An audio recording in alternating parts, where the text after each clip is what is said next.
RTI लगातार रीवा जिले में क्रांति की तरह चल रही है। जी कहें तो नए भारत का जिस तरह से निर्माण चल रहा है उसमें आरटीआई का इन दिनों जो योगदान देखा जा रहा है जी काफ़ी महत्वपूर्ण योगदान, बहुत ही सराहनीय है। जी हाँ, बहुत ही सराहनीय है। मैं भी आरटीआई कानून को पढ़ा और मोबाइल से गूगल पर सर्च करके भी पढ़ा और नए नए देखता रहा हूँ। आरटीआई 2019 का भी हमने अध्ययन किया। इसके बाद हमारा आरटीआई एक ग्रुप है जिसमें माननीय श्री शिवानंद द्विवेदी जी हमारे प्रमुख हैं। मैं भी अपने यहाँ का आरटीआई एक्टिविस्ट हूँ और सामाजिक कार्यकर्ता हूँ। मैं किसी भी पार्टी का, राजनीतिक पार्टी का सदस्य नहीं हूँ। समाज सेवा ही हमारे जीवन का एक लक्ष्य है। मैंने अपने जीवन में कम से कम 50 आरटीआई लगाई है। मौजूदा हालत में 20 आरटीआई हमारी चल रही हैं, जिसमें एक तहसीलदार साहब को पेनाल्टी लग चुकी है, दूसरे की फाइल रखी हुई है। भगवान सफलता भी दे रहे हैं। ग्राम पंचायत हमारे सबसे नज़दीक में है। मुझे बेहद कष्ट है इस बात का कि हमारे गांव के क्षेत्र के समाज के गरीब किसानों के अधिकतर बच्चे जो हैं तो बॉर्डर में सैनिक के रूप में नौकरी कर रहे हैं। यहाँ जैसे बादल बूंद बरसता है ऐसे हमारे बच्चों की चारों तरफ से गोलियाँ बरसती हैं। 74 वर्ष हो गया हमारे देश को आज़ाद हुए और यहाँ पर जो सरपंचों को कई करोड़ रुपए 5 वर्ष में दिए जाते हैं, ये सब खा जाते हैं, विकास नहीं होता। अभी विधायक और मंत्रियों का हाल तो हमसे बहुत ऊपर है। इसको देख करके मैं बहुत दुखी हूँ। लोगों के रोकने पर भी मैं नहीं रुक सकता। मैं इसके लिए हमेशा दूसरों को प्रेरित करता रहता हूँ। मुझे कोई भी संकोच नहीं है। मधुर को मैंने प्रेरित किया, सारे आवेदन मैं लिखे हूँ और इसको कहा कि तुम जो है तो समाज सेवा में लगो, लेकिन हाँ लेकर के बैठना नहीं, इसको इनका खुलासा करना है और गाँव का काम हो, गाँव को न्याय दिलाओ, समझे।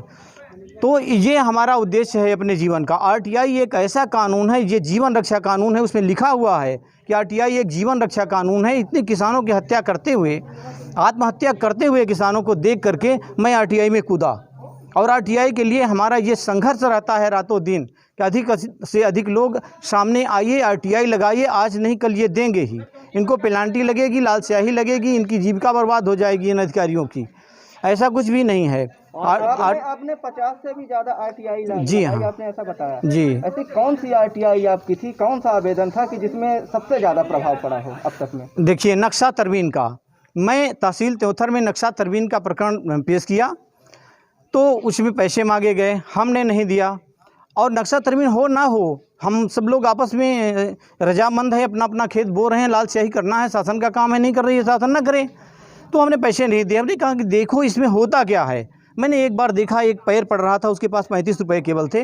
बाबू कह रहा था कि तुम पकौड़ा ले आ दो, चाय ले आ दो। बोल रहा था कि हमारे पास किराया और सब्जी के लिए है। उसने कहा अच्छा 30 रुपये तुम दे दो हमको, सोहागी तक पैदल चले जाओ, इसके बाद फिर जो है तो घर चले जाना पैदल। हमको ये देख करके बहुत ख़राब लगा। मैंने संकल्प ले लिया कि मैं इसके विरुद्ध लड़ाई लड़ूंगा। अब मैं फिर नक्शा तरमीन के लिए लड़ाई शुरू कर दिया। 140 पेज सी गया लगातार में, फिर भी वो नक्शा तरमीन नहीं किए। जब नक्शा तरमीन किए तो 2 नंबर का दूसरे के स्थान पर दूसरे का कर दिए। बोले लाल स्याही कर दिए हैं, तू मर जाएगा, अब चला जाएगा डीजे तक, कुछ नहीं होगा इसमें। फिर हमने उसकी आरटीआई लगा दी। आरटीआई लगा दी। जब हमारा नंबर आया टेबल पर तो फटाफट फंसते गए। जितेंद्र तिवारी जी फंसे, तहसीलदार साहब थे, 7,800 रुपये उन्हें पेनाल्टी लगी। वो कलेक्टर साहब के पास पहुँचे, बोले कि मैं नहीं था, एक दिन बाद वहाँ गया था जब ददन तिवारी का आवेदन लगा 2017 में, उसको मुक्त किए। वहाँ से बोले महेंद्र गुप्ता थे। अब महेंद्र गुप्ता बोले कि सर मेरे हार्ट में बहुत तकलीफ थी और मैं 27 दिन के लिए लीव पर था। फिर से हमारे श्री राज्य सूचना आयुक्त महोदय श्री राहुल सिंह जी उनको, यानी हमारे जिला कलेक्टर श्री बसंत कुर्रे जी को निर्देशित किए कि आप 24 फरवरी 2020 तक में इस बिंदु की जाँच करके दें कि मेडिकल लीव पर PIO तहसीलदार त्योथर श्री महेंद्र गुप्ता कब से कब तक मेडिकल लीव पर थे। जो हमारी टेबल जो है तो श्री राहुल सिंह जी के टेबल पर रखी हुई है हमारी फाइल, और उसमें अब आदेश होने वाला है। इसी तरह से फिर हमने क्या किया कि जिन लोगों ने पैसे दे करके करवा लिए थे तो उसका हमने आदेश मांग लिया कि आदेश दे दीजिए। अब आदेश उनके पास कहाँ है, फिर से हमने राज्य सूचना आयोग को भेज दिया। तो मेरा ये नहीं है, मैं व्यक्तिगत लड़ाई नहीं लड़ता, समाज के लिए लड़ता हूँ। ये परेशान है, विधायक जी भी परेशान है, सांसद महोदय भी परेशान है, कहते हैं कि तुम अपना करवा लो, हम अपने लिए नहीं लड़ रहा हूँ। आज आप अमाओ ग्राम पंचायत में आए हैं। जी हाँ, यहाँ पे काफी लोग एकत्रित हैं। जी, आपको बुलाया गया है जी, और आप आए हैं। जी, यहाँ पे आपको कैसी कैसी अनियमितताएं दिखी? देखिए यहाँ पर मुझे सबसे गंभीर बात तो ये लगी कि हमारे यहाँ का सरपंच जो है तो कम पढ़ा लिखा है, और यहाँ का जो सचिव है सेक्रेटरी ग्राम पंचायत का, वो बहुत ही, यानी जिसको कहा जाए कि एकदम VIP वो VIP मॉडल के हैं, बहुत तेज़ तर्राट हैं इन कामों में। वो बरगला करके अनीता सेन को और हस्ताक्षर करवाए हैं, जो कि सरपंच पति के बातों से लग रहा है। ये कह रहा है कि हमको पता नहीं है कि ये पैसा निकला कि नहीं निकला। 2 ट्राली मोरम का 20-20 हज़ार करके 60,000 यानी 60,000 निकाला गया। और जो डिस्पेंसरी भवन का हमने भी पेपर देखा, कहीं डिस्पेंसरी भवन नहीं बना है, तालाब कहीं भी नहीं बना है जो जलाशय का है, 3 चबूतरा है वो भी कहीं नहीं बना है, हमारे गाँव के बगल का ही है, हम देख रहे हैं इसको।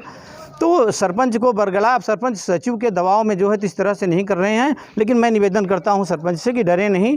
ये अब जो हस्ताक्षर फर्जी बनाया है सचिव ने, तो सचिव के विरुद्ध ये FIR दर्ज करवाएं।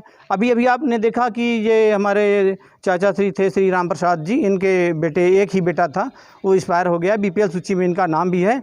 तो इन्होंने 5,000 उनको दिया, जबकि 10,000 देना चाहिए। और इनके उम्र 2 वर्ष हो गए, फिर भी आज तक नहीं दिए। दूसरे भी इसी तरह से थे, 5,000 दे दिए, फिर 5,000 नहीं दिए।